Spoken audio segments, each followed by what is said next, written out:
ஒளிப்பதிவாளர் மற்றும் கோ ப்ரொடியூசர் ரதீஷ் அவர்களை மேடைக்கு அழைக்கிறோம்.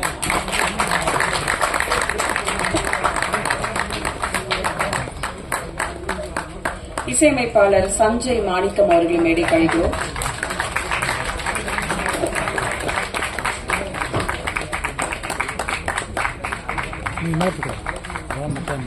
எடிட்டர் திரு எஸ் குரு சூரியன் அவர்களை மேடைக்கு அழைக்கிறோம்.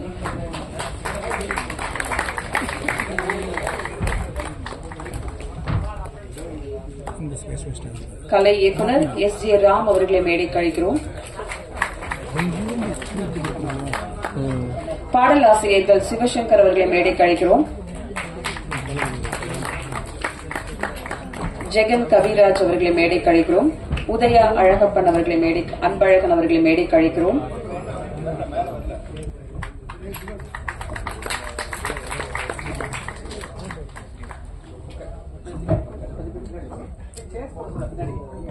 ஒரு நொடி படத்தில் முக்கிய கதாபாத்திரத்தில் நடித்த திரு வேலா ராமமூர்த்தி அவர்களை மேடைக்கு அழைக்கிறோம். திரு பழ கருப்பையா அவர்களை மேடைக்கு அழைக்கிறோம். ஸ்ரீரஞ்சனி மேடம் அவர்களை மேடைக்கு அழைக்கிறோம். கார்த்தி அவர்களை மேடைக்கு அழைக்கிறோம்.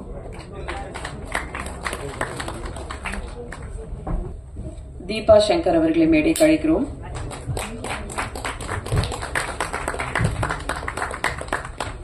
படத்தின் கதை நாயகன் தமன் குமார் அவர்களை மேடைக்கு அழைக்கிறோம்.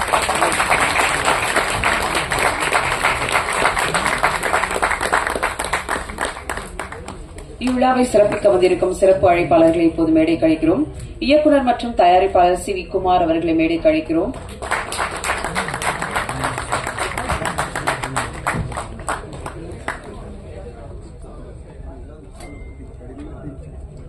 நடிகர் ஆரி அவர்களை மேடைக்கு அழைக்கிறோம்.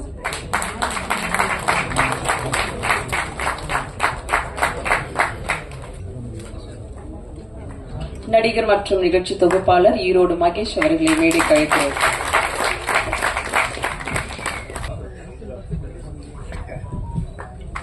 இயக்குநர் கேபிள் சங்கர் அவர்களை மேடைக்கு அழைக்கிறோம்.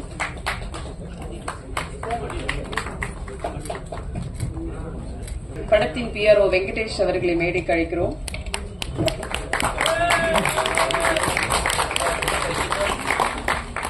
படத்தில் முக்கிய கதாபாத்திரத்தில் நடித்த நிகிதா மற்றும் விக்னேஷ் அவர்களை மேடைக்கு அழைக்கிறோம். நிகிதா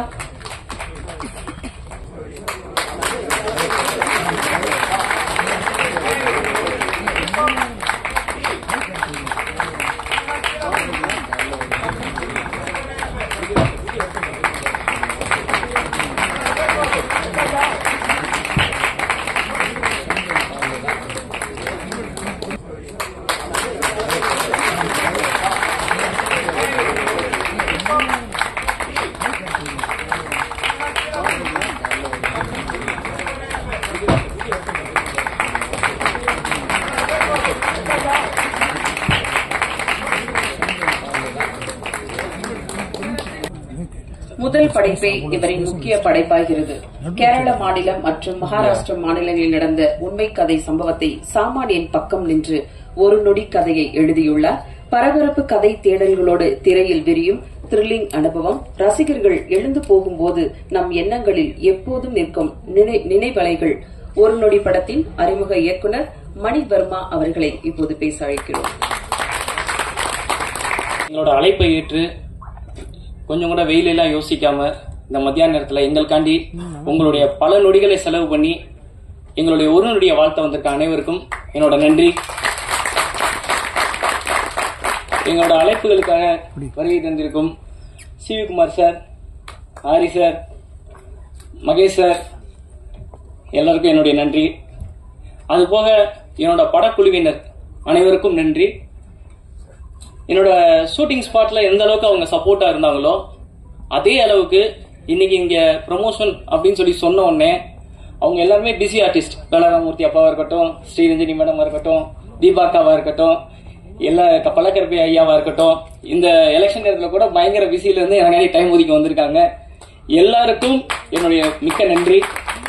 இது போக என்னுடைய நாயகன் தமன்குமார் அவருக்கு, நிகிதா, சிவசேனாதிபதி அருண் எல்லாருக்கும் என்னுடைய நன்றி.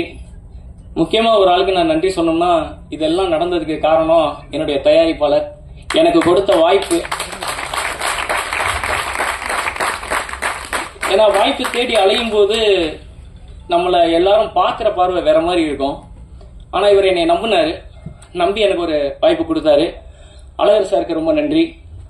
என்னுடைய டிஓபி கேஜி ரதீஷ், அவர் தான் இந்த படத்தோட இன்னொரு தயாரிப்பாளர். இந்த படத்தோட கதையை போய் அவர்கிட்ட தான் ஃபர்ஸ்ட் சொல்லியிருந்தேன். கேரளாவில் ஒரு இயக்குனருக்காண்டி இந்த கதையை எழுதிட்டு கொண்டு வந்து குடும்பச்சி அப்படின்னாரு. கொண்டு போனேன். கதையை கேட்டவர் இல்லை, இந்த படத்தை நம்மளே பண்ணலாம் அப்படின்னு சொல்லி முன் வந்தாரு. அதுக்கப்புறம் அழகர் சார் வந்தாரு. அழகர் சார் தொடர்ந்து வந்தோடனே இந்த படம் ஷூட்டிங் போக ஆரம்பிச்சிச்சு. ரொம்ப எப்படி சொல்றதுன்னா, சின்ன பட்ஜெட் அப்படின்றதுக்காண்டி என்னை போட்டு இருக்காம, உங்களுக்கு என்ன வேணும், இது வேணுமா, சரி ஓகே, உங்களுக்கு என் நிலைமை தெரியும், பார்த்து நல்லா பண்ணுங்க, அவ்வளவுதான் இருந்துச்சு அவருடைய விஷயம்.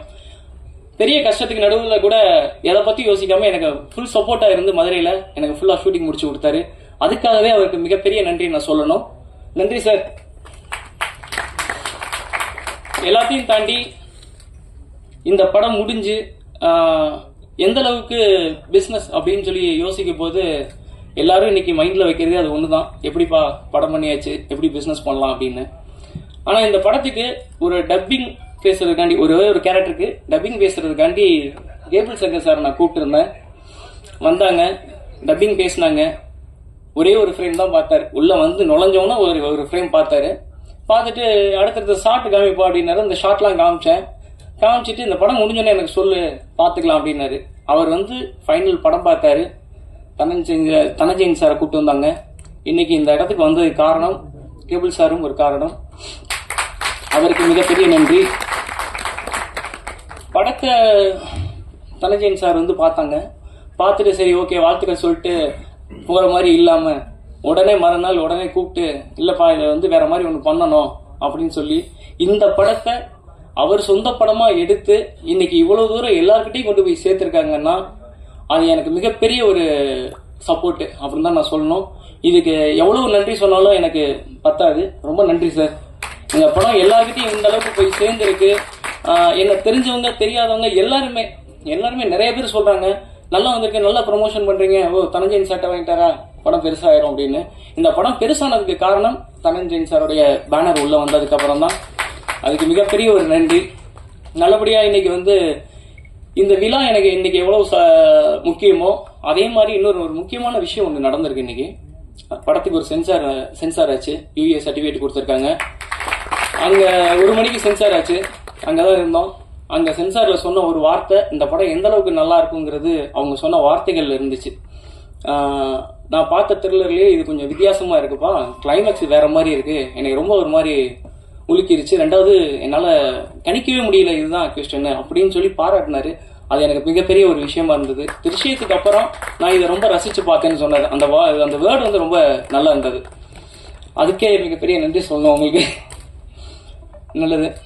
இதுக்கப்புறம் என்னுடைய படக்குழுவினர், என்னுடைய டெக்னீஷியன்ஸ், ஹோல் டெக்னீஷியனும் இந்த படத்துக்காக பெருசா உழைச்சிருக்காங்க. பெருசானா நான் எப்படி சொல்றதுன்னா ரொம்ப பெருசா. எல்லாருமே டைம் பார்க்கல, யாருமே நேரத்தை பார்த்து வேலை பார்க்கவே இல்லை. இந்த ஒரு நொடிக்காக அவங்க நேரத்தை ஃபுல்லா செலவு பண்ணி தான் டே நைட்டு வேலை பார்த்திருக்காங்க. அதனாலதான் இந்த படம் இந்த அளவுக்கு அவுட்புட் நல்லா வந்திருக்கு. அதுக்கு என்னுடைய டெக்னீஷியன் அனைவருக்கும் நன்றி. இது தாண்டி என்னுடைய அசிஸ்டன்ட் டைரக்டர்ஸ் மருதாச்சலம் சாரா இருக்கட்டும், மருதுபாண்டி, அப்புறம் ரகுவரன், தண்டபாணி, நிறைய பேர் எல்லாருமே வந்து எனக்கு பயங்கர சப்போர்ட் இந்த படத்துக்கு. அவங்க எல்லாரும் இருந்ததுனாலதான் இந்த படத்தை வந்து நான் என்ன ஷெட்யூல் போட்டனோ அந்த ஷெட்யூல்குள்ள முடிச்சுட்டு வெளியில வர முடிஞ்சது. இல்லைன்னா ரொம்ப கஷ்டமா இருந்திருக்கும். பட் அவங்களோட உழைப்பு பெருசு, அதற்கும் நன்றி. இந்த படத்தை பத்தி சொல்லணும்னா, எல்லாருடைய வாழ்க்கையிலும் நடக்கிற ஒரு நொடி, அந்த ஒரு நொடி என்ன வேணாலும் இருக்கலாம், எப்படி வேணாலும் மாறலாம், திடீர்னு நல்லது கெட்டது என்ன வேணாலும் மாறலாம். அப்படி ஒரு செகண்ட்ல ஒரு நொடியில நடந்த ஒரு விஷயத்த மட்டும்தான் கையில எடுத்து, இது போக மகாராஷ்டிராவில் நடந்த ஒரு உண்மை சம்பவம், நம்ம கேரளாவில் நடந்த ஒரு உண்மை சம்பவம் எல்லாத்தையும் ஒன்னாக்கி இந்த ஒரு படத்தை பண்ணியிருக்கோம். திரைக்கதையா நல்லா வந்திருக்குன்னு இது வரைக்கும் பார்த்தவங்க எல்லாருமே என்கிட்ட ரொம்ப சப்போர்ட்டிவா பேசியிருக்காங்க. அதுக்காண்டி ரொம்ப நன்றி. இந்த படம் மிகப்பெரிய வரவேற்பை தரணும்னு நான் நம்புறேன். இதெல்லாம் தாண்டி இந்த படம் இங்க நல்லா வந்துருச்சு அப்படின்னு இங்க எல்லாருக்குமே ரொம்ப சாட்டிஸ்ஃபைடா இருக்கும். இது மக்கள்கிட்ட கொண்டு போய் சேர்க்கிற ஒரு விஷயம் இருக்கு. அது உங்ககிட்ட மட்டும்தான் இருக்கு. பத்திரிகை நண்பர்கள், தொலைக்காட்சி நண்பர்கள், வலைதள நண்பர்கள், நீங்க தான் இந்த படத்தை பெரிய அளவுல மக்கள்கிட்ட கொண்டு போய் சேர்க்கணும். எல்லாத்தையும் தாண்டி சிறு படங்கள் நிறைய வெற்றி பெற்றதுக்கு காரணம் நீங்களாவும் இருந்திருக்கீங்க. எனக்கு பார்த்திருக்கேன் நான் நிறைய. என்னடா வந்திருக்கு அப்படின்னு பார்த்தா திடீர்னு உங்களுடைய சப்போர்ட்ல அந்த படம் பெரிய லெவல்ல ஹிட் ஆனதெல்லாம் பார்த்திருக்கோம். ஸோ அதே மாதிரி இந்த ஒரு நடிகையும் எல்லாத்தையும் கொண்டு போய் சேர்ப்பீங்கன்னு நான் நம்புறேன். ரொம்ப நன்றி. இந்த விழாவின் நாயகன் சஞ்சய் மாணிக்கம். இந்த படத்தை கொண்டு போய் கொடுத்த உடனே ஒன்லி நைட்ல மட்டும் தான் வேலை பார்ப்பேன்னு சொல்லிட்டாரு. காலையில வரைக்கும் விடிய விடிய வச்சு ரீ ரெக்கார்டிங் முடிச்சு இன்னைக்கு மியூசிக்காவும் சாங்காவும் எல்லாமே நல்லா வந்திருக்கு. அதுக்கு அவருடைய முழு சப்போர்ட் இருந்துச்சு. நான் எதிர்பார்க்கல. முதல் படம் அவர் இப்பதான் காலேஜ்ல இருந்து வந்திருக்காரு, அவரை நம்பி போய் கொடுக்குறீங்க அப்படின்னு சொல்லி எல்லாம் கேட்டாங்க. ஆனா அவருடைய 2-3 சாங் நான் பார்த்திருக்கேன். அவரோட ஒர்க் எனக்கு தெரியும். அதனால அதை நம்பி நான் அவர்கிட்ட கொடுத்தேன். அந்த நம்பிக்கை வீண் போகவே இல்லை. நிச்சயமா இந்த படம் வெளியே வரும்போது மியூசிக்கா அவருக்கு மிகப்பெரிய பேர் வாங்கி கொடுக்கும், படத்துக்கும் மிகப்பெரிய பேர் வாங்கி கொடுக்குங்கிறதுல எந்த விதமான ஐயமும் இல்லை. உண்மையிலே ரொம்ப நல்லா பண்ணியிருக்காரு. நன்றி. எல்லோருக்கும் வணக்கம். ஒரு நொடி எனது அருமை பிள்ளை மணிவர்மன் இயக்கிய படத்தில் நானும் இருக்கிறது ரொம்ப சந்தோஷமா இருக்கு. இந்த படத்தோட கதையை மணி எனக்கு முன்னாடிலாம் எனக்கு பழக்கம் இல்லை. இந்த மாதிரி அப்பா ஒரு படம் சொல்லி அந்த ஒரு 2 நிமிஷம் தான் அந்த கதையை பற்றி எனக்கு சொல்லியிருப்பாரு. நானும் பெருசா செரும்பாளம்மா அப்படி விரிவாகவும் கேட்டுக்கிறல. ஒரு சின்ன பொறி, ஒரு நொடி, டைட்டில் ஒரு நொடி மாதிரி எனக்கு சொன்னது ஒரு சின்ன பொறி தான். இப்போ காலையில மினநாள் வந்து பாத்தீங்கன்னா கிழக்க வதையில அப்படியே சூரியன் எந்திரிக்கும், உதயமாது பத்தியில. அது ஒரு 2 ரூபா காசு அளவுக்கு தான் இருக்கும். 2 ரூபா காசு அளவுக்கு தான் சூரியன் எந்திரிச்சு வரும். ஒரு நிலவை பாருங்க, ஒரு 1 ரூபா காசு அளவுக்கு தான் அப்படியே வரும். ஆனா இந்த 2 ரூபா காசு அளவுக்கு எழுந்து வர்ற சூரியன் 1 ரூபா காசு அளவுக்கு எழுந்து வர்ற அந்த நிலா இருக்கு பத்தியில, அப்படியே உலகம் முழுக்க இந்த பூமி முழுக்க விரிக்கும் பாருங்க அந்த ஒளிய.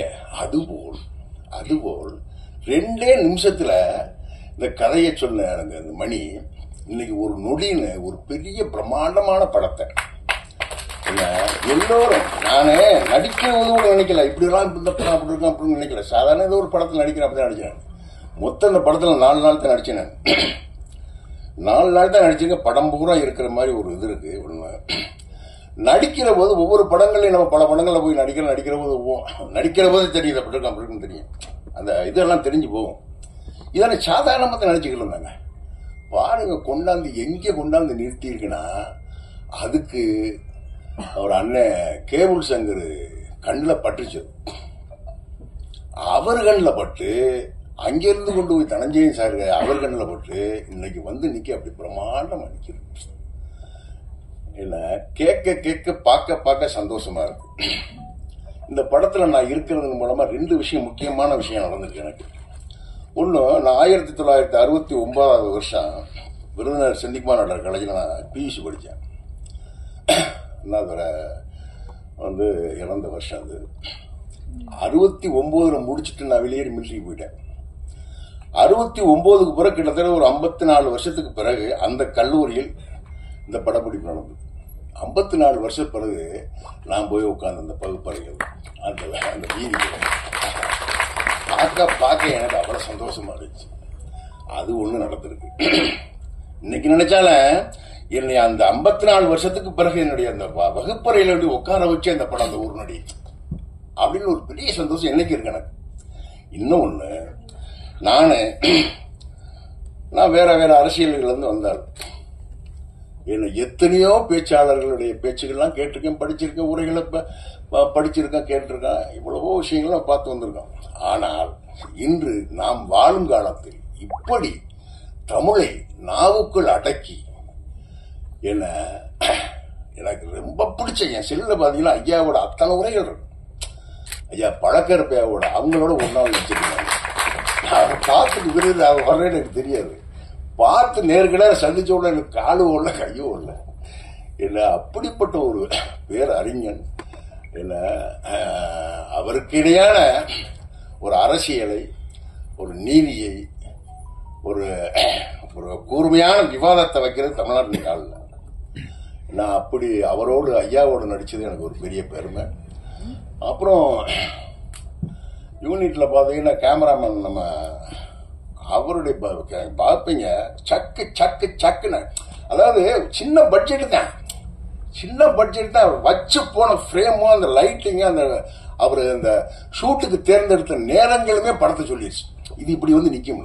அப்படி ஒரு கேமராமேன், எடிட்டர் வர்றது அவரு, இன்னும் ஒரு அனிருத்து, அவர் அஞ்சு ரூபத்துல பார்த்தவொடனே அடிச்சுட்டு அனிருத்து மாதிரியே இருக்காரு நினைச்சேன்.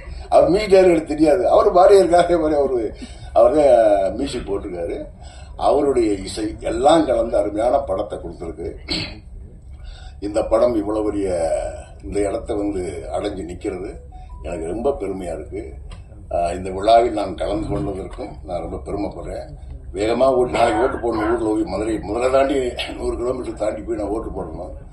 இவ்வளவு ஒரு அவசரத்திலையும் எவ்வளவோ எல்லாரும் பெரிய பெரிய அவர் அண்ணன் சிவி குமார் இல்ல, அப்புறம் இன்னும் ஒண்ணு அழகர சொல்லணும், தயாரிப்பாளர் அழகர் நாடு ஒரு ஊர் டெய்லி டிக்கெட்ல சந்திக்கிற ஆளுங்க நாங்க. என்ன அவருக்கு சினிமாவுக்கு சம்பந்தம் இல்ல, கொஞ்சம் ஒரு 2 படம் அப்படி இப்படின்னு ஒரு சின்ன படங்கள்ல போய் காலை வச்சுவிட்டு கையை நினைச்சு விட்டு என்ன அந்த விஷயங்கள்லாம் என்கிட்ட வந்து நான் கூட ஏடிக்க போறீங்க சினிமா வேற மாதிரி இருக்குங்க அப்படின்னு சத்தம் போட்டு விட்டேன் ஒரு 4-5 வருஷத்துக்கு முன்னாடி. கடைசியில இந்த படத்துக்கு மணி என்கிட்ட பேசுறது சொல்லியிருக்காரு, ஐயாட்ட சொல்லிவிடாது ப்ரொடியூசர் நான் தான் அப்படின்னு சொல்லி கடைசி வரைக்கும் எனக்கு இவதான் ப்ரொடியூசர் தெரியாது. வாடிப்பட்டி கிட்ட ஒரு ஊர்ல ஒரு கிராமத்துல ஒரு ஷூட் போது அங்க வந்து நிக்கிறாரு, என்ன நீங்க, நான் தானே ப்ரொடியூசர் அப்படி ஒரு பாருங்க அவரை பேசுறாரு, அவருக்கு சினிமாவுக்கு சகோதரர் இருக்கா இல்ல, அப்படிப்பட்ட ஒரு தங்கமான மனுஷன் அவர். இந்த ஒரு நல்ல படத்தை தயாரிச்ச ஒரு தயாரிப்பாளர் அடிக்கிறாரு, அது எனக்கு இந்த ஊருக்கு ரொம்ப பெருமை. எல்லோருக்கும் நன்றி, வணக்கம். பெரும் மதிப்புக்குரிய தனஞ்சயன் அவர்களே, இந்த படத்தினுடைய தயாரிப்பாளர்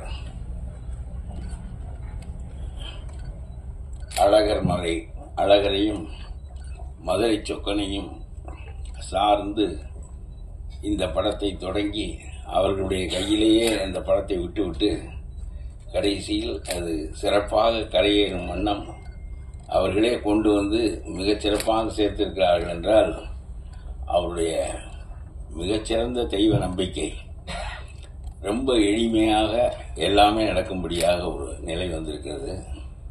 இயக்குனர் மணிவர்மன் நல்ல உயரத்திற்கு இந்த படத்தின் வாயிலாக போவார். ரொம்ப இயல்பாக எளிமையாக வேளா ராமமூர்த்தி சொன்னார், மலையாளத்தில் ஒரு படத்தை குறிப்பிட்டு அந்த படம் எப்படி சாதாரணமாக எடுக்கப்பட்டு பிறகு அதுதான் பேச்சானதோ அதுபோல இந்த படமும் சாதாரணமாக எடுக்கப்பட்டு சாதாரணமான மனிதர்கள் எல்லாரும் புதுசு, இசை புதிது, கேமரா மற்ற எல்லாமே, கேமராமேன் மட்டும்தான் பழையவர், அவரே ஒரு தயாரிப்பாளராக ஆக வேண்டும் என்று கருதி இருக்கிறார்கள் சொன்னால் கதையை கேட்டவுடன் இதை நாம் விட்டுவிட வேண்டாம் இந்த குதிரையை என்று அவரும் கருதி இருக்க வேண்டும். ஆகவே அழகர் நம்முடைய கேமராமேன். ரொம்ப பிள்ளை உண்டாவது ரொம்ப எளிது, அது வெளிவருவது என்பது சாதாரணமான காரியம் இல்லை. அதனாலதான் அதுக்கு டெலிவரி என்று பெயர். ஆக அந்த டெலிவரி தனஞ்சயனால் நடக்கிற காரணத்தினால் மிக எளிதாக அந்த பிள்ளை வெளியேறி அது அந்த சிறப்பு நிலையை பெறும் என்று நான் உறுதியாக நம்புகிறேன். தனஞ்சயன் இந்த படத்தை வாங்குகிறார், இவர்தான் ஓட்டப்போகிறார் என்று தெரிந்தவுடனே நான் இந்த படம் முழுவதையும் பார்க்கவில்லை, என்னுடைய பகுதிக்கு மட்டும்தான் டப்பிங் பேசுகிற போது பார்த்தேன். அதனாலே அவர் வாங்கிவிட்டார் என்று தெரிந்தவுடன் மிகச்சிறந்த குதிரை என்றுதான் அவர் தேர்ந்தெடுப்பார். ஆகவே இந்த படம் வெற்றி பெறுவதற்கான எல்லா தகுதிகளும் உள்ள படம் என்று கருதி அவர்கள் ஒருவருக்கொருவர் வணிகம், முற்றிலுமாக வணிகம், அது சிறப்பாக இருக்கும் என்றால், அது நமக்கு பயன்படும் என்றால், நம்முடைய முதலீட்டுக்கு உதவும் என்றால் அதற்குத்தான் வருவார்களே தவிர சினிமாவில் அரசியலில் ரெண்டிலும் நட்பு என்பதே கிடையாது. ரெண்டிலும் கிடையாது, அரசியலிலும் கிடையாது, சினிமாவிலும் கிடையாது. முழு தகுதி தான் சினிமா. அவன் தெலுங்கு பேசுகிறானா, மலையாளம் பேசுகிறானா, அவன் புதியவனா பழையவனா எதுவும் கிடையாது. அதுக்கு தன்னுடைய மகனை கதாநாயகனாக போட்டு எடுக்க வேண்டும் என்று எந்த தயாரிப்பாளரும் நினைப்பதில்லை. நினைக்கலாம், பிறகு அவரும் இருக்க மாட்டார், அவர் மகனும் இருக்க மாட்டார். ஆகவே எல்லாமே ஒரு பெரிய போட்டி உலகமும் தகுதி மட்டுமே நிற்கின்ற உலகமும் சினிமா உலகம். அரசியல் கூட பல வகையாக இருக்கும். ஆகவே அந்த வகையிலே ஒரு நொடி என்று பேருக்கு பெயரிடப்பட்டு மிகச் சிறப்பாக வேலா ராமமூர்த்தி அந்த பாத்திரமாகவே இருப்பார். அவர் ஒரு நடிகர் என்பது நமக்கு இப்பொழுது தெரிகிறது. ஆனால் அவர் மிகச்சிறந்த கதையாசிரியர். தமிழ்நாட்டினுடைய கிராமப்பகுதி வாழ்க்கையையும் அவருடைய மனநிலைகளையும் அந்த மண்ணின் மனத்தையும் அப்படியே எழுத்தில் கொண்டு வருவதில் அவருக்கு நிகரானவர்கள் யாரும் இல்லை என்றுதான் சொல்வேன். நான் நிறைய நாவல்கள் படிக்கின்ற பழக்கம் உடையவன் இல்லை. அப்படி படித்தால் டால்ஸ்டாயை படிக்க வேண்டும், தஸ்தாயெவ்ஸ்கியை படிக்க வேண்டும் என்று நினைப்பேன். ரொம்ப குறுகிய பொழுது வாழ்கின்ற வாழ்க்கையில் நம்முடைய பொழுது எதுவும் வீணாகிவிடக்கூடாது என்று கருதுவேன். எந்த ஒன்றையும் திரும்ப பிடிக்க முடியும், பொழுது பிடிக்க முடியாது. ஆகவே படிப்பது என்பது இட் ஷுட் எலிவேட் மீ. ஒரு அங்குலமாக அது உயர்த்தாது என்றால் அந்த புத்தகத்தை படிப்பதற்கு நான் விரும்புவதில்லை. ஆனால் வேலா ராமமூர்த்தியுடைய கதை ஒன்றை படித்த பிறகு அவருடைய கதை அடுத்தடுத்து என்ன எழுதியிருக்கிறார் என்று தேடி படிக்கும்படியாக. ஏனென்றால் அந்த மண்ணின் தன்மை அது ஒரு பெரிய சிறப்பு. ஆகவே அவர் ஒரு எழுத்தாளர், திரைப்பட கலைஞராகவும் இப்பொழுது வெளிப்பட்டிருக்கிறார். மணிவர்மன் அந்தந்த பாத்திரங்களுக்குரியவர்களை தேடி பிடித்து மிகச் சிறப்பாக அமைத்திருக்கிறார். நிகழ்கால ஒரு காலகட்டத்தினுடைய திரைப்படங்களை மட்டும் எடுத்து வைத்துக் கொண்டு நீங்கள் பார்த்தால் அந்த காலம் என்ன என்று உங்களுக்கு தெரியும். மிகச்சிறந்த காலமா மிக மோசமான காலமா என்பது 1920க்கும் 70க்கும் இடையே காந்தி அவருடைய செல்வாக்கு இந்த நாட்டை வழிநடத்திய போது இந்த நாட்டினுடைய கதைகள் எப்படி இருந்தன. 70க்கும் இப்பொழுது 2020க்கும் இடையே உள்ள காலத்தில் வந்த கதைகளெல்லாம் எப்படி இருக்கின்றன என்று நீங்கள் பார்த்தால் காலம் மாறியிருக்கும். ஆகவே கதைகளின் போக்கும் மாறியிருக்கும். இன்றைய காலகட்டத்திற்கு ஒரு அடாவடியானவர் ஒரு சாதாரணமான ஏழை ஒருவனை 5 லட்சம் ரூபாய் கடன் கொடுப்பது, 3 லட்சம் ரூபாய் 6 மாதத்துக்கு வட்டி கேட்பது, அவன் மாட்டிக்கொண்டு விட்டால் அவனை உறிஞ்சி எடுத்து விடுவது, பிறகு அவன் காணாமல் போவான் என்றெல்லாம் அத்தகைய ஒரு கலவரமான அடாவடியான ஒரு உலகத்தில் நாம் வாழ்கிறோம். அதனாலேதான் இது போன்ற கதைகள் எல்லாம் வெளிவருகின்றன. எப்பொழுதும் காலத்தை மீறி கதை வர முடியாது, காலத்தை தாண்டி வரவே முடியாது, காலத்திற்கு முன்னால் போய் குதிக்க முடியாது. பழைய காலத்தை சொல்லலாம் அல்லது நிகழ்காலத்தை அப்படியே படம் பிடிக்கலாம், அதுதான் வெற்றி பெறும்.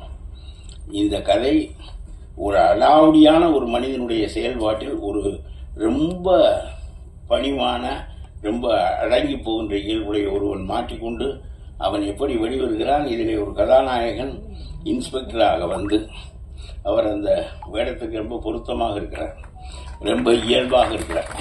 ஆகவே எல்லோரையும் பார்க்கிறேன். அவ்வளவு பேர் 30 வயசுக்குள்ளே தான் இருக்கிறார்கள். மியூசிக் அமைத்தவர், கதாநாயகன், எல்லாரும் ரொம்ப டெக்னீஷியன்ஸ் ரொம்ப குறைந்த வயசு இருப்பது என்பது அருமையானது.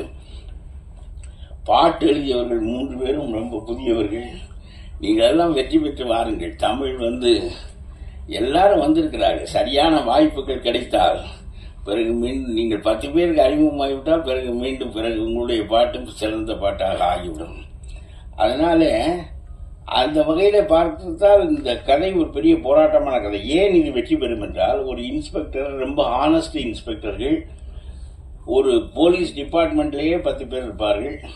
அதில் ஒருவரை பற்றிய கதையை இவர் எடுத்திருக்கிறார். அவர் எடுத்த கதை இன்ஸ்பெக்டர். கடைசியில் நான் முழுவதும் படம் பார்க்கவில்லை. ஆகவே நான் ஒரு அடாவடியான வேலராமமூர்த்திக்கு பின்புலத்தில் இருக்கிற ஒரு எம்எல்ஏ.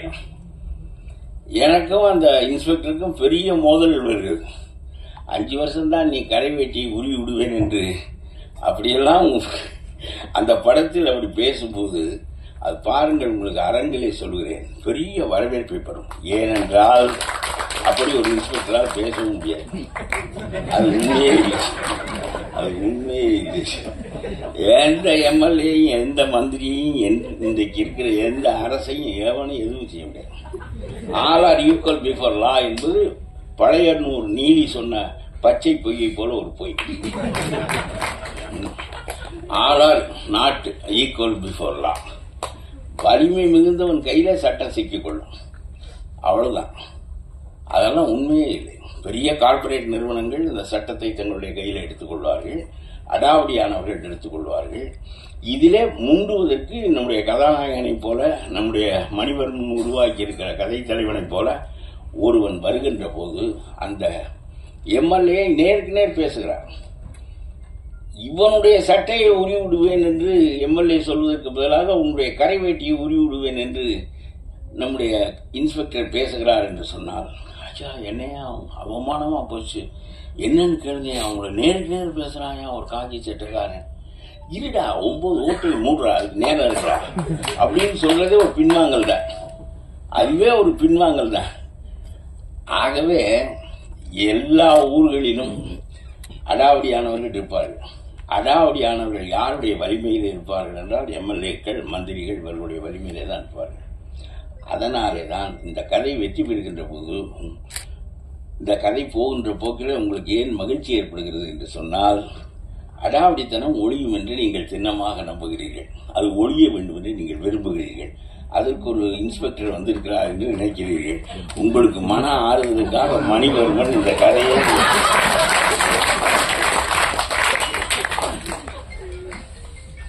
அடாவடித்தனம் ஒழியவே ஒழியாது. இன்றைக்கு இருக்கிற சமூக அமைப்பில் ஒழியாது. என்னை போன்ற எம்எல்ஏக்கள் ஒழியவே மாட்டார்கள். அதற்காகவே வருகின்றவர்கள். அதனாலே அதிகாரம் பரவலாக்கப்படுகின்ற போது அடாவடித்தனமும் பரவலாக்கப்படும். ஆகவே வேளா ராமமூர்த்திகள் யாருடைய வலிமையில் இருக்கிறார்கள் என்றால் ஆளுங்கட்சிக்காரர்களுடைய வலிமையில் இருப்பார்கள். ஏன் இந்த படம் உறுதியாக வெற்றி பெறும் என்றால், நடக்காத கனவு நடக்கும். நீங்கள் மிகுந்த மகிழ்ச்சி அடைவீர்கள். தொலைஞ்சாயா ஒரு எம்எல்ஏ கடைசியில ஒரு இன்ஸ்பெக்டர் சாதிச்சு விட்டான் பாரு அப்படின்னு சொல்லல பெரிய மகிழ்ச்சி ஏற்படும். உங்களுக்கு ஒன்று சொல்லுகிறேன், யாரும் பொய் சொல்லக்கூடாதுன்னு தான் சொல்லுவாங்க, ஆனா எல்லாருமே பொய் சொல்லுவாங்க. பொய் சொல்லக்கூடாது இவன் ஏன் சொல்றான்னா, தன்னிடம் பிறர் சொல்லக்கூடாதுங்கிறதுக்காக சொல்றானே தவிர இவன் பிறரிடம் எல்லாம் சொல்லுவான். அது மாதிரி பொயட்டிக் ஜஸ்டிஸ் இந்த கதையில் அமைந்திருக்கும். கடைசியில் ராவணன் தான் வீழ வேண்டும், ராமன் தான் வெல்ல வேண்டும், நீதி தான் வெல்ல வேண்டும். எல்லா மனிதர்களும் நீதி வெல்லுமானால் நாம் எல்லோரும் ஒவ்வொரு ஆளும் வேளா ராமமூர்த்தி போல வலிமையான உடம்போடு இருக்க முடியாது. நம்ம இந்த நியாயத்தை நீதிமன்றத்திடமும் போலீசிடமும் அரசிடமும் கொடுத்து விட்டு நாம் நம்முடைய வேலைகளை பார்த்துக் கொண்டிருக்கிறோம். ஆனால் அவர்கள் நம்மை உறிஞ்சுகிறார்கள் என்கின்ற போது, யார் காக்க வேண்டியவர்களோ அவர்கள் இதற்கு எதிராக இருக்கிறார்கள் என்கின்ற போது, இதை அடித்து வெல்வதற்கு ஒரு கதாநாயகன், ஒரு போலீஸ் டிபார்ட்மெண்ட் என்பது corrupt department, corrupt to the core. அது மாதிரி ஒரு நீதிமன்றம் குறைவான கரப்ட், மிச்சம் ரொம்ப அதிகமான கரப்ட் போலீஸ். இவர்கள் காப்பார்கள் என்று நாம் நினைப்பதற்கு ஒன்று வேலையே இல்லை.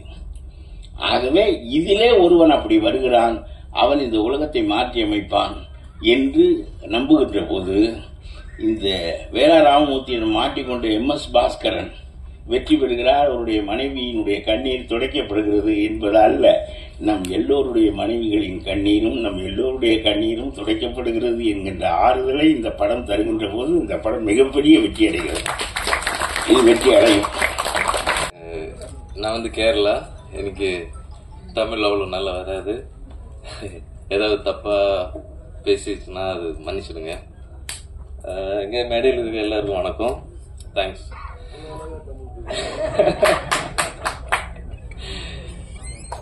இந்த படத்துல என்னென்ன நான் சொல்லணும்னு நினைச்சேன், அதெல்லாம் மச்சி சொல்லிட்டேன். அப்ப நானும் இங்க வருவேன் யோசிச்சேன் என்ன சொல்லலாம் என்ன பேசலான்னு. பைக்லாம்ல இது முதல் படம், சின்ன கம்பெனி வந்திருக்கேன். ஆனா தனஞ்சய் சார் இந்த படத்தை எடுத்துட்டு எங்கேயோ கொண்டு போய் வச்சிருக்கு. அதுக்கு நம்ம கேபிள் சங்கர் சார் தான் நமக்கு ரொம்ப ஹெல்ப்பா இருந்துச்சு. மற்ற எல்லாருக்குமே நன்றி. ஒரே ஒரு விஷயம்தான், நிறைய பேர் கேட்டாங்க, டிஓபியா நிறைய ஸ்டோரிஸ் எல்லாம் கேட்டிருக்கேன், ஏன் இந்த படம் சூஸ் பண்ணீங்க, மீன்ஸ் ப்ரொடியூஸ் பண்றேன். ஒரே ஒரு வார்த்தை தான், என் நண்பனுக்காக நான் பண்ணாம யாருக்கு. தேங்க்ஸ். நன்றி சார். அடுத்து நாம் பேச அழைக்கிறோம். குறும் படங்களிலிருந்து பெரும் படங்களுக்கு வந்தவர், இசையும் பாடலும் பல தந்தவர், வலமெங்கும் ஒலிக்கும் குயிலிசை போல ஆர்ப்பரிக்கும் இசை இவரின் தொடக்கம். ஒரு நொடி, ஒவ்வொரு நொடிக்கும் ஒவ்வொரு செவிகளுக்கும் சென்றடைய வாழ்த்துக்களோடு அழைக்கிறோம் அறிமுக இசையமைப்பாளர் சஞ்சய் மாணிக்கம் அவர்களை.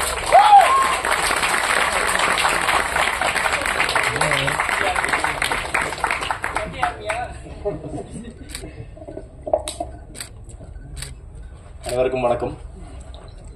மேடையில் இருக்கும் பெரியவர்கள் அனைவருக்கும் வணக்கம். Actually speechless.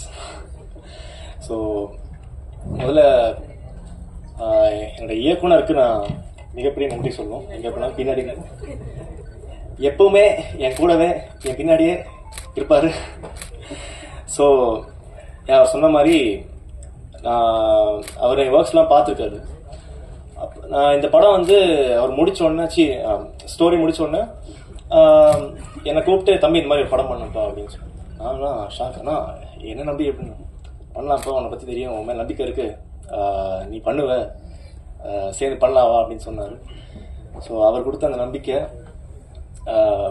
அவ பண்ண படம் சைன் பண்ணோம் நாங்கள். ஸோ ரீரெக்கார்டிங் டைம்ஸ்லாம் ஆக்சுவலி வந்து நான் யோசிச்சேன், ஓகே எப்படி இருக்குன்னு தெரியல, ஃபர்ஸ்ட் டைம் பண்ண போகிறோம், ஒரு 2.5 hours ஃபிலிம்ஸ்க்கு ரீரெக்கார்டிங் பண்ண போகிறோம்.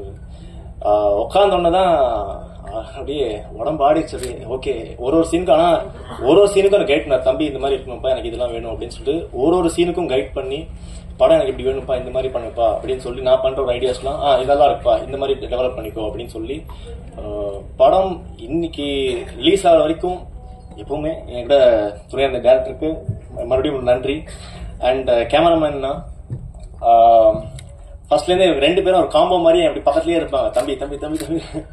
ஸோ ரொம்ப நல்லா பார்த்துட்டாங்க படம் ஃபுல்லான்னு. அண்ட் எடிட்டருக்கும் அது மனமார்ந்த நன்றிகள்.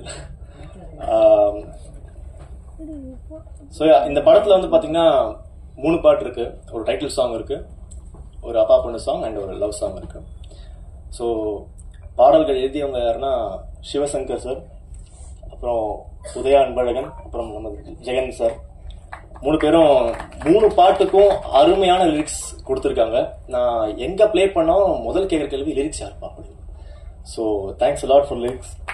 அண்ட் சிங்கர்ஸ் பார்த்தீங்கன்னா நம்ம சூப்பர் சிங்கர் சத்யபிரகாஷ் சார் ஒரு பாட்டு பாடியிருக்காரு, நான் ஒரு பாட்டு பாடியிருக்கேன், and my friend Varun Chandrasekhar ஒரு பாட்டு பாடியிருக்காரு. Thank you song, thanks lot guys. And என்னோட மியூசிக் டீம் நான் வந்து பெரிய தேங்க்ஸ் சொல்லணும். ஸோ அவங்க இல்லாம இந்த படம் நான் முடிச்சிருக்க முடியாது. அவங்க யாருன்னா வேற யாரும் இல்லை, என்னோட காலேஜ் பேண்ட்மேட்ஸ் தான். அப்படியே நான் மட்டும் காலேஜ்னு வரலையே, மியூசிக் டீமே காலேஜ் தூக்கிட்டு வந்துட்டேன். ட்ரம்மர், கிட்டாரிஸ்ட் எல்லாம் வாங்க வாங்க வா வா. ஸோ அப்படி கொத்தா வந்தோம். மணினா ஓகே சொன்னார், ஓகேப்பா பண்ணுப்பா அப்படின்னு சொன்னாரு, முழுசா நம்பினாரு. ஸோ படம் இன்னைக்கு இவ்வளோ பெரிய ஒரு படமா வந்திருக்கு இப்போ. So very happy about that. Thank you so much. மேலே இருக்க எல்லாத்துக்கும் வணக்கம். இந்த படம் எனக்கு வாய்ப்பு கொடுத்த டைரக்டர் சாருக்கு ரொம்ப நன்றி. அப்புறம் producer sir AG sir and Alagar சாருக்கு ரொம்ப நன்றி. படம் ரொம்ப நல்லா வந்திருக்கு. இப்போ நீங்கள் பார்த்த மாதிரியே இப்போ எவ்வளோ ஃபாஸ்ட்டாக இருந்ததோ அதே ஃபாஸ்ட் தான் படம் ஃபுல்லாக இருக்கும். ஸோ கண்டிப்பாக நல்லா இருக்கும் நம்புகிறேன். தனஞ்சயன் சாருக்கு ரொம்ப நன்றி. தேங்க்யூ. நன்றி. அடுத்து நான் பேச அழைக்கிறோம். கூதா, ஓமை கோஸ்ட் படங்களின் கலை இயக்குநராக தொடர்ந்து ஒரு நொடி ஓடும் கதைக்களத்தில் அடுத்து நான் பேச அழைக்கிறோம். ஐங்கரன் படத்தில் பாடலாசிரியராக அறிமுகம், ஆரி நடிப்பில் எல்லாம் மேல இருக்கவன் பார்த்துப்பான் படத்தின் வசனமும் ஊடகத்துறையில் இயங்கி வரும், தன் எழுத்துக்களால் நம்பிக்கையோடு நகர்ந்து வரும் பாடலாசிரியர் சிவசங்கர் அவர்களை உங்கள் முன் பேச அழைக்கிறோம். மேடையில் அமர்ந்திருக்கும் சிறப்பு விருந்தினர்கள் அனைவருக்கும் வணக்கம். என்னுடைய சக படக்குழுவினர் அனைவருக்கும் வணக்கம், நன்றி, வாழ்த்துக்கள். ஊடக நண்பர்களுக்கு வணக்கம். எப்போதும் போல தமிழில் தொகுத்து வழங்குகிற கவிதை அக்காவுக்கு சிறப்பு நன்றிகள், வணக்கம். இந்த மாலை வேளையில் இயக்குனர் சொன்னது போல அனைவரும் எங்கள் படக்குழுவுடைய இந்த நிகழ்ச்சிக்காக வருகை தந்திருக்கிறதுல முதல்ல எனக்கு மகிழ்ச்சி. மணி ப்ரோ நாங்கள் அப்படி கூப்பிட்டு பழக்கமாயிடுச்சு. போன மேடையிலே சொல்லியிருந்தேன், இதற்கு முன்பாக அவரோட கண்மணி பாப்பாங்கிற ஒரு படத்தில் பாடல் எழுதியிருந்தேன். அந்த பாடல் வெளியீட்டு விழாவில் ஏறக்குறைய இதே டீம் தான் நாங்கள் அங்கே பார்த்தது. அதில் சொல்லியிருப்பேன், நாங்கள் இந்த படத்தில் ஃபேமிலியாக ஒர்க் பண்ணோம்னு. என்ன சொல்லியிருக்கேன்னு லிங்க் டிஸ்கிரிப்ஷனில் கொடுப்பாங்க, பார்த்துக்கோங்க. ரொம்ப சுவாரஸ்யமான ஒரு விஷயம் அதில் சொல்லியிருந்தேன். ஸோ அவர் வந்து எப்போவுமே ஒரு ஒரு கதைக்களம் வந்து பிடிக்கிறதுல நாட் பிடிக்கிறதுல ரொம்பவே தேர்ந்து ஒருத்தர். எதுக்குமே வந்து அவ்வளோ சீக்கிரம் காம்ப்ரமைஸ் ஆக மாட்டார். நம்ம லிரிக்ஸ் கொடுக்கும்போது தான் அப்படி தான் இருந்தார். ஸோ அந்த மாதிரி ஒரு தேர்ந்த ஒரு திரைப்படத்தை கொண்டு வந்திருக்காருன்னு தெரியுது.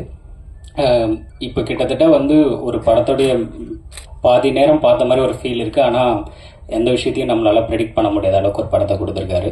ஸோ நிச்சயமாக இந்த படத்தை சப்போர்ட் பண்ணுங்க தியேட்டருக்கு போயிட்டு. இந்த படத்தில் வந்து நான் ஒரு முக்கியமான கதைச்சூழல் பாடலை எழுதியிருக்கிறேன். சஞ்சய் மாணிக்கம் அவர்கள் இசையில். சஞ்சய் வந்து என்னுடைய எத்தனை பாடல்கள் வந்து என்னோட பாடல்களை அவர் பாடியிருக்காரு அப்படின்றதே எனக்கு தெரியல. அவ்வளோ கவுண்ட்லெஸ் நிறைய சாங் பாடியிருக்காருன்னு நினைக்கிறேன். அவர் வந்து நிறைய இசையமைப்பாளர்கள் அவரை பாடகராக பயன்படுத்தணும், அதே மாதிரி நிறைய இயக்குநர்கள் அவரை இசையமைப்பாளராக பயன்படுத்தணும், காசு கொடுத்து. அது முக்கியம். நான் ஏறக்குறைய வந்து நிறைய வீடியோஸில் பார்க்குறேன், தினந்தோறும் அதிகமாக பார்க்குற 2 பேருடைய ஸ்பீச் வந்து ஒன்று தனஞ்சயன் சார், இன்னொன்று பழக்கருப்பையா சார் அவர்கள். அதில் தனஞ்சயன் சார் ஒரு விஷயத்தை குறிப்பிட்டிருந்தார். அந்த டைட்டில் வந்து எப்படி நொடி பொழுதுல நடக்கிற விஷயம்னு இயக்குனர் சொன்னதை கேட்டு அதை ஒரு நொடி அப்படின்னு மாற்றினதை பற்றி விவரித்து சொல்லியிருந்தார் ஒரு பேட்டியில். ஸோ இது எந்த அளவுக்கு அதோடைய யூஎஸ்பியை ஃபைண்ட் அவுட் பண்ணி கொண்டு போய் சேர்க்கிற அந்த நுட்பம் நுணுக்கம் எப்பவுமே அவருக்கு தெரியும். ஸோ அவர் கையில் அந்த படம் சென்றடைஞ்சுது அப்படிங்கிறது எங்களுக்கு எல்லாமே மிகப்பெரிய மகிழ்ச்சி. பழக்கருப்பையா சார் மேடையில் வச்சுட்டே சொல்லலாம், ஒரு நொடி அப்படிங்கிற ஒரு விஷயம் ஒரு நொடியில் ஆட்சியே மாறும். ஸோ என்ன வேணா நடக்கும். அதனால வந்து நிச்சயமாக அதை சொல்லலாம். அதே போல் வந்து தமன் ப்ரோ அவருமே வந்து ரொம்ப வருஷமா தெரியும். அவர் வந்து பேசுவார் அப்படின்னு சொல்றத விட பேசுவார் அப்படின்னு சொல்லலாம். ஏன்னா அவருடைய பேஸ் வாய்ஸ் எனக்கு அவ்வளோ பிடிக்கும். அந்த வாய்ஸ்ல ட்ரெய்லரை பார்த்த உடனே எனக்கு புரிஞ்சிச்சு, ஓகே படம் வேற லெவலில் வந்திருக்கு. எங்கள் டீம் அடுத்தடுத்த நிலைமைக்கு போகிறத வந்து எனக்கும் பார்க்கறதுக்கு சந்தோஷமா இருக்கு. தமன் ப்ரோ 10 ஆரி ப்ரோ, ஆரி ப்ரோ 10 தமன் ப்ரோ. அந்த அளவுக்கு 2 பேரும் விட்ட சோசியல் விஷயங்கள் எதுவாக இருந்தாலும் பிரிச்சு நினைச்சிருவாங்க. அவ்வளோ நாலேஜ் அவங்ககிட்ட இருந்து நான் பர்சனலாக நிறையா பேசியிருக்கேன். தமன் ப்ரோ கிட்டலாம் அவ்வளோ நாலேஜ் ஷேரிங். ஆரி ப்ரோவோட ஒரு படம் ஒர்க் பண்ணியிருக்கிறேன். ரொம்ப மகிழ்ச்சி எல்லாரையும் மீண்டும் மேடையில் பார்க்கறது. ஸோ என்னுடைய பாடல் வந்து மழை எனவே நீ வந்தாயே, மகள் வடிவில் நீ என் தாயே அப்படின்னு தொடங்கக்கூடிய ஒரு எமோஷனல் சாங். எப்பவுமே இந்த மாதிரி ஒரு கதை சூழல் பாடலை அந்த சூழலை விளக்க முடியாத ஒரு ட்ராப்பான ஒரு சுச்சுவேஷன் தான் எனக்கு கொடுப்பாரு. அடுத்த முறை தயவு செஞ்சு காதல் பாடல் கொடுங்க. காதல் பாடல் கேட்டு அடம் பிடித்த பாடலாசிரியர்னு தம்பில் டைட்டில் போடுங்க. ஸோ நன்றி, அனைவருக்கும் வணக்கம். என்னுடைய சக படக்குழுவினருக்கு மீண்டும் என்னுடைய வாழ்த்துக்களையும் ஊடக நம்பளுக்கு வணக்கத்தையும் தெரிவிச்சுக்கொண்டு நன்றி. எங்கே நம்பிக்கை இருக்கிறதோ அங்கே அற்புதங்கள் நடக்கும் அப்படின்னு ஒரு எழுத்தாளர் சொல்லியிருந்தாரு. எங்கே நம்பிக்கை இருக்கோ அங்கே நிச்சயமா அற்புதம் நடக்கும். இந்த தயாரிப்பாளர் இயக்குனர் மணிவர்மன் மேல் வச்ச நம்பிக்கை தான் இந்த படம் அவ்வளவு அற்புதமா வந்திருக்கு. ஏன் அற்புதமா வந்திருக்குன்னா, நான் 3 மாசத்துக்கு முன்னாடியே படம் பார்த்துட்டேன். அதனாலதான் சொல்றேன், ரொம்பவே சிறப்பான ஒரு படம். சினிமால வாக்கு கொடுத்து அதை சரியா நிறைவேற்றுறது சும்மா சொல்லுவாங்க, நான் அடுத்த படத்துல அப்படி இப்படின்ட்டு. ஆனா அந்த இயக்குனர் அப்படி கிடையாது. 10 வருஷத்துக்கு முன்னாடி நாங்க 2 பேரும் ஒரு படத்துல வேலை செஞ்சோம். அந்த படம் வரல, அப்படி ஒரு படம். அந்த படத்துல வேலை செய்யும் போது ஒரு வார்த்தை சொன்னாரு. நான் அவர் இயக்குனர் என்பே, அவர் என்ன கவிஞர் என்பார். அப்ப என்ன சொன்னாருன்னா, நான் படம் பண்ணும் போது உங்களுக்கு ஒரு பாட்டு தரேன்னு சொன்னாரு. அன்னைக்கு சொன்னாரு, இன்னைக்கு செஞ்சுட்டாரு. சோ அந்த வாக்கு நிறைவேற்றுறவங்க வந்து வாழ்க்கையில கண்டிப்பா அடுத்த கட்டத்துக்கு போயிருவாங்க அப்படிங்கிறது எனக்கு ரொம்ப சந்தோஷமா இருக்கு. புத்தக வெளியீட்டை பத்தி அக்கா சொன்னாங்க. பதட்டப்படாம தான் இருந்தேன். பழகருப்பை ஐயாவை பார்த்த உடனே ஒரு பதட்டமாயிட்டு. பெரிய இலக்கியவாதி, அவருடைய இலக்கிய பேச்சுக்கும் இதுக்கும் நான் பெரிய அடிமை. குற்ற பரம்பரையோடைய மிகப்பெரிய ரசிகன் சார். நான் 2 வாட்டி படிச்சிருக்கேன் அந்த புத்தகத்தை. இருக்காங்க ஆரி அண்ணனை பார்த்து ரொம்ப நாள் ஆச்சு. எனக்கு ரொம்ப இன்ஸ்பயரான ஆள் யாருனாங்க, தனஞ்சயன் சார் தான். எங்க ஒருத்தர் சொல்லுவாரு, எப்போதும் ஏதாவது துருதுருன்னு பண்ணிக்கிட்டே இருக்கணும்ப்பா அப்படின்னு சொல்லுவாரு. தனஞ்சயன் சாரை பார்த்தா அப்படி எப்போதும் பரபரப்பாவே இருப்பாங்க. எனக்கு வாழ்க்கையில் அப்படி இருக்குன்னு ரொம்ப ஆசை. இந்த படத்துல நடித்த நடிகர்கள் எல்லாரும். அப்புறம் கேபிள் சங்கர் அண்ணன் மூலமா இந்த படம் அடுத்த கட்டத்துக்கு போச்சு. பேர்லயே கேபிள் இருக்கனால கனெக்ஷனை கரெக்டா கொடுத்துட்டாரு. பக்கம் ஒர்க் அவுட் ஆயிருக்கு. ரொம்ப சந்தோஷம். அதாவது மணிவர்மனுடைய இந்த வெற்றிக்கு வந்து ரொம்ப இது கொஞ்சம் காலதாமதமான வெற்றி தான். ஆனா ஒரு விஷயம் இருக்கு, எந்த ஒரு தாமதத்துக்கு பின்னாடி ஒரு அற்புதமான காரணம் இருக்கும் அப்படின்னு சொல்லுவாங்க. கண்ணதாசன் சொல்லுவார், ஒவ்வொருவருக்கும் ஒவ்வொரு மதம் பிடிக்கும், எனக்கு தாமதம் பிடிக்கும் அப்படின்னு சொல்லுவார். சோ அந்த தாமதம் வந்து உங்களுக்கு மணிவர்மன் மிகப்பெரிய வெற்றியும் ஒரு இதையும் கொண்டு வரப்போகுது. எனக்கு இங்க எல்லாரும் நல்ல பரிச்சயம் தான், இயக்குனர் கூடுதல் பரிச்சயம், அதனால அவரை பத்தி பேசுறேன். தனஞ்சயன் சார் சிவசங்கர் கூட சொன்னார். தனஞ்சயன் சார் ஒரு மேடையில சொல்லும்போது சொன்னாரு, ஒரு வீடியோல சொல்லும்போது சொன்னாரு, இந்த நொடிங்கிறத ஒரு நொடின்னு மாத்திரக்காக நான் இயக்குனர்கிட்ட சொன்னேன், அதை வந்து அவர் அக்செப்ட் பண்ணிக்கிட்டாரு அப்படின்னு சொன்னாரு. இப்ப ஐயா வைகுண்டருடைய வாசகம் ஒண்ணு உண்டு, உன்னிலும் பெரியவனாக ஒருவனில் உயர்த்தி கண்டால் தன்னிலும் பெரியவனாக தலைத்தினில் இருந்து வாழ்வாய் அப்படின்னு ஐயா ஒரு வாசகம் சொல்லுவார். ஒருத்தங்க ரொம்ப உயர்ந்த இடத்துக்கு போயிருக்காங்க அப்படின்னா அவங்க நிச்சயமா ஏதாவது ஒரு உயர்ந்த பண்பு இருக்கும். அந்த பண்பை நாம பிடிச்சுக்கிட்டா அவங்கள மாதிரியே நம்மளும் உயர்ந்த இடத்துக்கு போகலாம் அப்படிங்கிறது அது வந்து மணிவர்மனுக்கு ரொம்பவே உண்டு. யார் என்ன சொன்னாலும் அதுல கரெக்டான விஷயம் இருந்தா அதை அப்படியே கேட்ச் பண்ணி கரெக்டா தன்னோட வாழ்க்கையில் அடாப்ட் பண்ணக்கூடிய ஒரு நல்ல மனிதர். அப்புறம் சஞ்சய் தம்பி, நீதான் அடுத்து அனிருத்த அடுத்த இருக்குமார் பாத்துக்க. எனக்கு 3 பிள்ளை இருக்கு, ஒரு பிள்ளைக்கு ஒரு பாட்டு தான், 3 பாட்டு வருஷத்துக்கு எனக்கு கொடுப்பேன், இப்பவே சொல்லிட்டேன். எனக்கு ரொம்ப பிடிச்சது காதல் பாட்டு தான். அதனால காதல் பாட்டு இயக்குனர் நானே கேட்கல, அவரவே கொடுத்தாரு. நம்மளுடைய வெதர் அறிஞ்சு அவரே இந்த காதல் பாட்டு கொடுத்துட்டாரு. அதுல பாட்டு வாங்குறதுல வந்து ரொம்ப வித்தியாசமான ஆளு. அது கொஞ்சம் வைரமுத்து ஐயாவுடைய ஊர் பக்கத்துல ஒரு ஊருங்கனால அந்த சாயல் கொஞ்சம் வேணும். யுகபாரதி என்ன அவருக்கு ரொம்ப பிடிக்கும், யுகபாரதி என்ன கொஞ்சம் சாயல் வேணும் அப்படின்னு கேட்டு ஒரு பாட்டுல பாடா படுத்தி எடுத்து வாங்கினாரு. எனக்கு நல்லா வந்திருக்கு அந்த பாட்டு, நீங்க கேட்டு நீங்க தான் சொல்லணும். அதுல ஒரு வரி ரொம்ப நல்லா இருந்துச்சுன்னு இயக்குனர் சொன்னாரு, அழகே உன் போல கஞ்சாட அப்படின்ட்டு ஒரு வரி வரும், அது ரொம்ப பிடிச்சதா சொன்னாரு. எனக்கு மறந்துட்டு போ. மற்றபடி எல்லாம் சொல்லிட்டேன், எனக்கு எல்லாத்தையும் கவர் பண்ணிட்டேன் நினைக்கிறேன். படக்குள்ள அனைவருக்கும் வாழ்த்துகள். அப்புறம் PRO வெங்கடேஷ் தம்பிக்கும் நன்றி. வணக்கம். வந்திருக்க எல்லாருக்கும் வணக்கம். Big thank you Dhananjayan sir, director Manivarman, his மச்சி விதேஷ், என்னோட கோ ஆர்டிஸ்ட் எல்லாருக்கும் வணக்கம். All the technicians, everybody. இந்த படத்துல இந்த டீம்ல ஒரு பங்கா இருக்கிறதுக்கு நான் ரொம்ப பெருமைப்படுறேன். மணிவர்மன் ஃபர்ஸ்ட் எனக்கு ஃபோன் பண்ணி ஒரு கதாபாத்திரம் இருக்காது அம்மா, நீங்க கண்டிப்பா பண்ணிதான் ஆகணும் அப்படின்னு சொல்லும்போது, சரி ஒரு நியூ டைரக்டர், பட் நான் வந்து ஃப்ரம் ஸ்டார்டிங்ல இருந்து நான் வந்து புதுசா வர டைரக்டர்ஸ், நியூ டீம்ஸ் நிறைய பேருக்கு நான் ஹெல்ப் பண்ணியிருக்கேன், ஒர்க் பண்ணியிருக்கேன். இவர்கிட்ட ஒரு சின்சியரிட்டி இருந்தது. அது வந்து ஆன் ஃப்ளோர்ஸ் ஷூட் ஸ்பாட்ல ஒரு கூட ஒர்க் பண்ணும்போது அவ்வளோ பிளான்டான ஒரு பர்சனா இருந்தாரு. ஒரு டேட்ஸ் மெயின்டைன் பண்ணி அதுக்குள்ள இத்தனை சீன்ஸ் முடிக்கிறதுக்கு, ஒரு ஷெட்யூல் முடிக்கிறதுக்கும் கண்டிப்பா நல்ல பிளானிங் வேணும். அவர்கிட்ட நல்ல பிளானிங் இருக்கு, உண்மையான ஒருத்தர். I am so happy that இந்த படம் வந்து தனஞ்சயன் சார்கிட்ட வந்திருக்கு. அண்ட் எல்லாரும் வந்திருக்க பிரஸ், பிளீஸ் உங்க கையில தான் நெக்ஸ்ட் லெவல், நீங்க இது கொண்டு போங்க. And I wish this team all the success. இந்த ஒரு நொடி சார் சொன்ன மாதிரி ஒரு பெரிய ஒரு it should make a big impression அப்படின்னு ஆசை. I wish the team all the best. Manivarman's all the best. Thank you so much.